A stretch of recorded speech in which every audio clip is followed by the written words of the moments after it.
Hola, mi contribución a este congreso se titula ¿Cómo dibujan Wiley y Highfish una contribución a una teoría sobre lo expresable femenino? El concepto de lo expresable es un concepto estoico actualizado por Anne Coquelin en este libro, Frecuentar los incorporales, y ella explica que para los estoicos existían cuatro incorporales o incorpóreos, perdón, el tiempo, el lugar, el vacío y lo expresable. Al mismo tiempo, los estoicos decían que todo es cuerpo. Crisipo lo explicaba muy bien en una frase que decía: cuando digo que un carro pasa por mi boca, es que un carro pasa por mi boca. Este concepto de lo expresable como algo corpóreo es muy útil para el análisis o el estudio de la pintura, de las obras de arte. Voy a compartir pantalla y empezamos.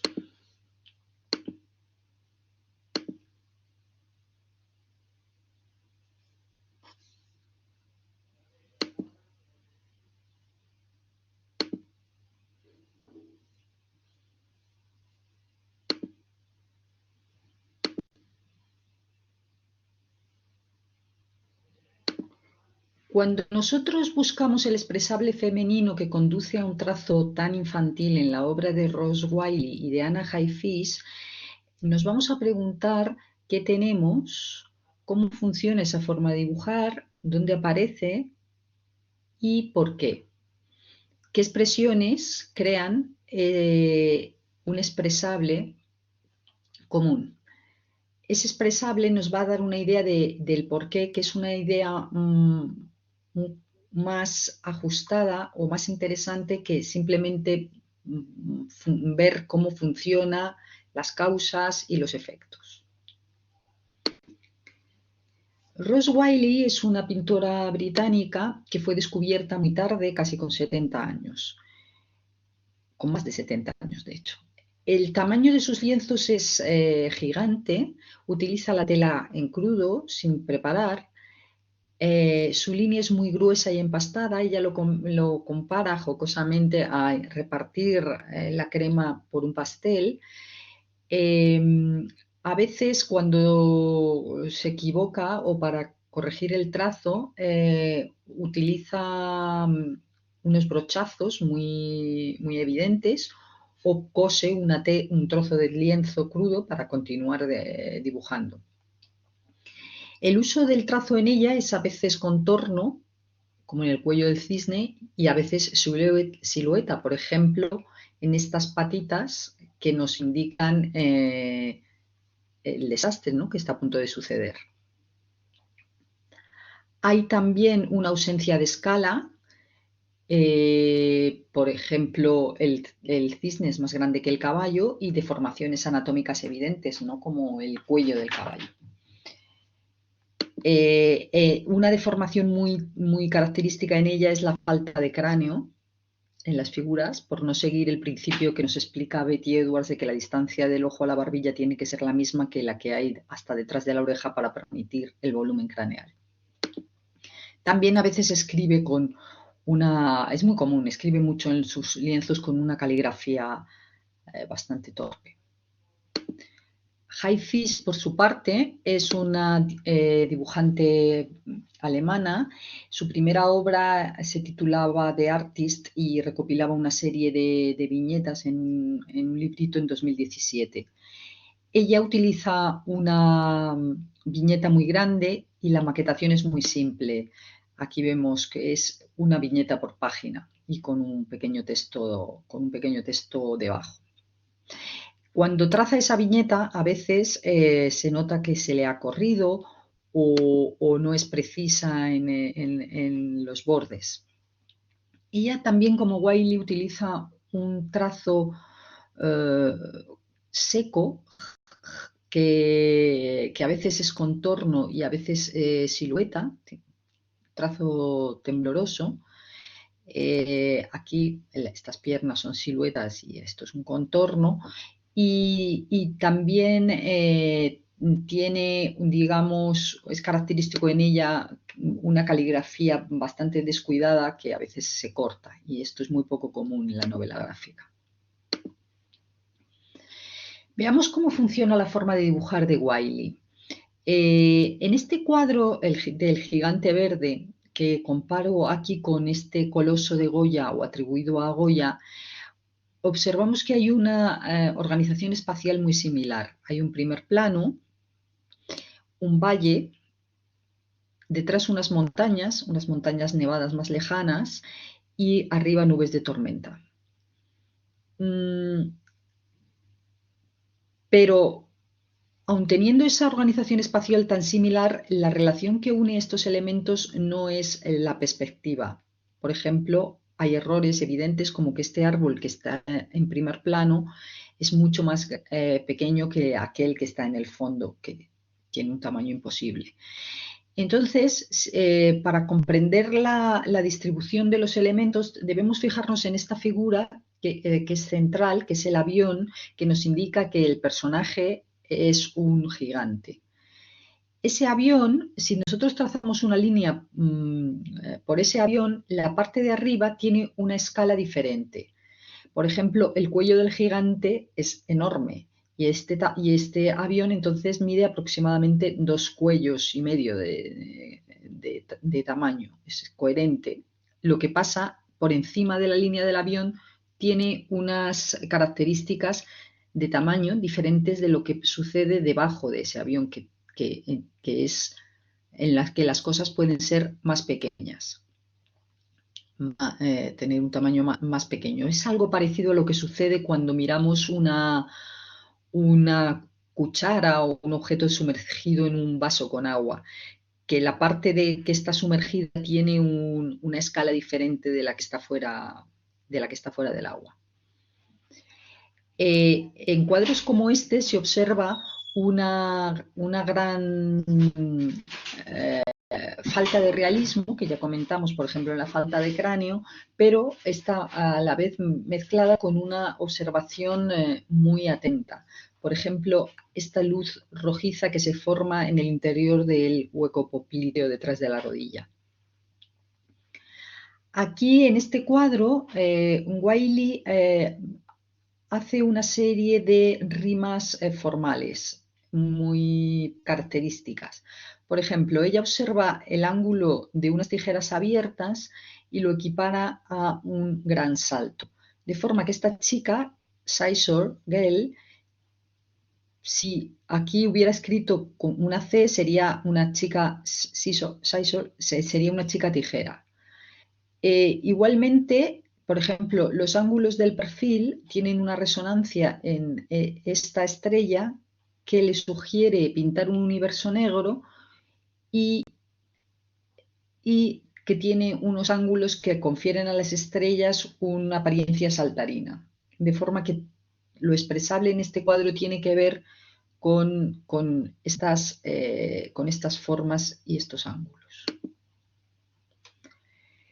En Hi-Fish, si comparamos esta viñeta, dos páginas de una novela gráfica de ella con 2 páginas de una novela gráfica clásica como es The Watchmen, vemos que en la novela gráfica tradicional la relación entre las viñetas muestra una visión un poco cinematográfica, de forma que vemos a los personajes desde distintos ángulos y moverse.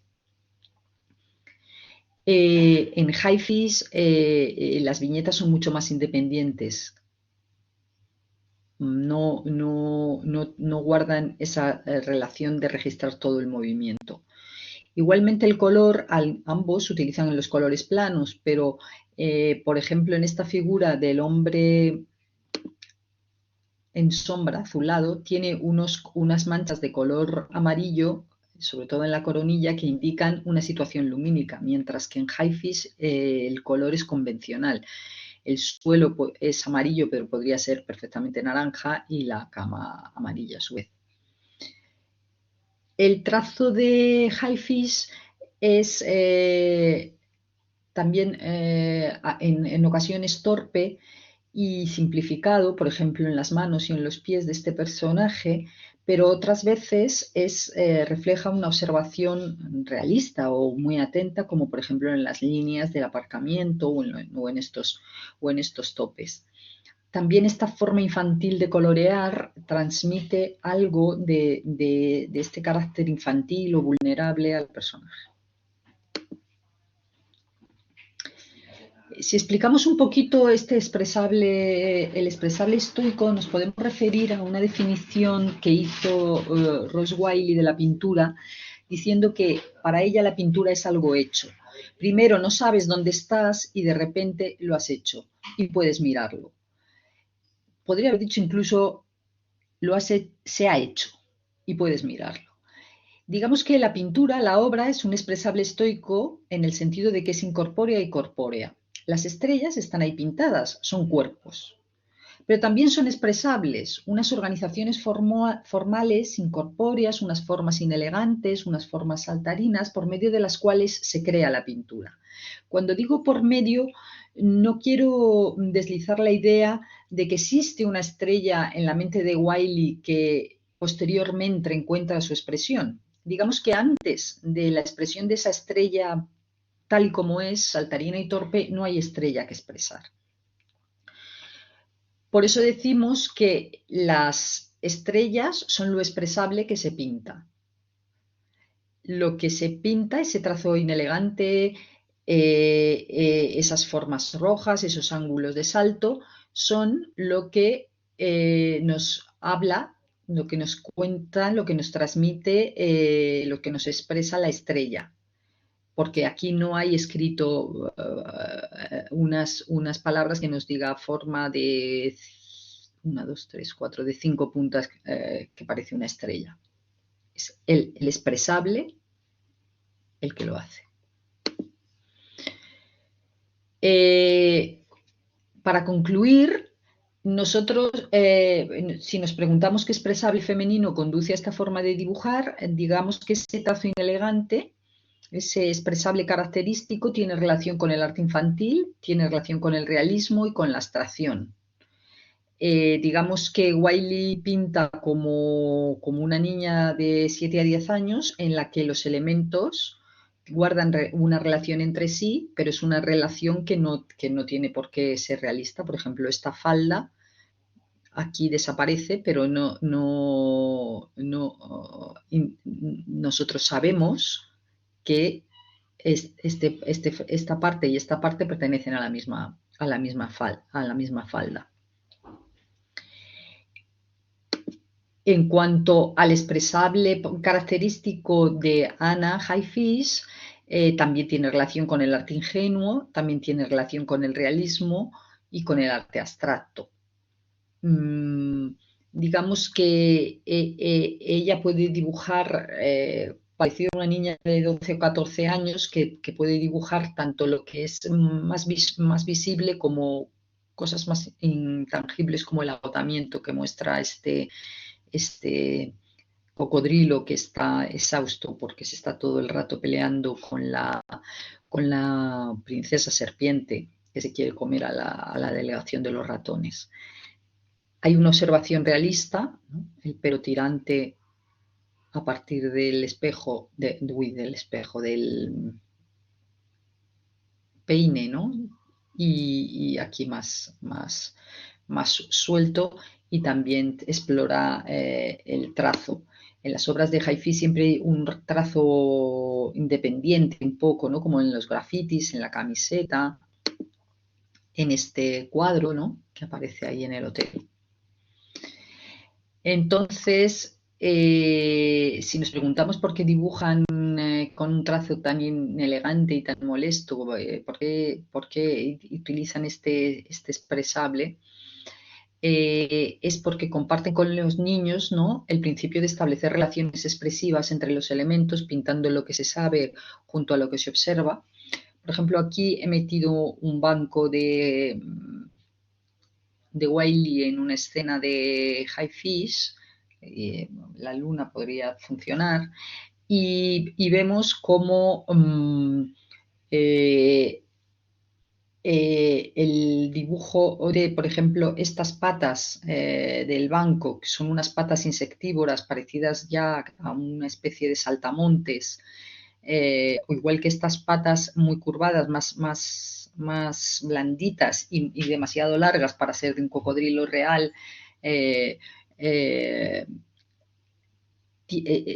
resultan muy expresivas y no son correctas realmente, en el sentido de que, por ejemplo, las patas de atrás de este banco debían ser más cortas, pero la función de estos ángulos convierten a este banco en un saltamontes, digamos, y a este cocodrilo en alguien agotado.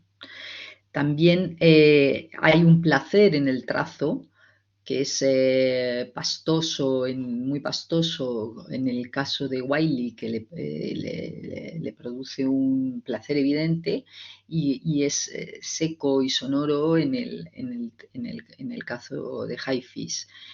Y esto revela una postura formalista antiintelectual que no se preocupa tanto de los asuntos o de los mensajes, y también un rechazo al mercantilismo de la destreza, ¿no? Tan mercadeable en el mundo del arte, del mercado del arte. Muchas gracias por escucharme y aquí tienen mi contacto.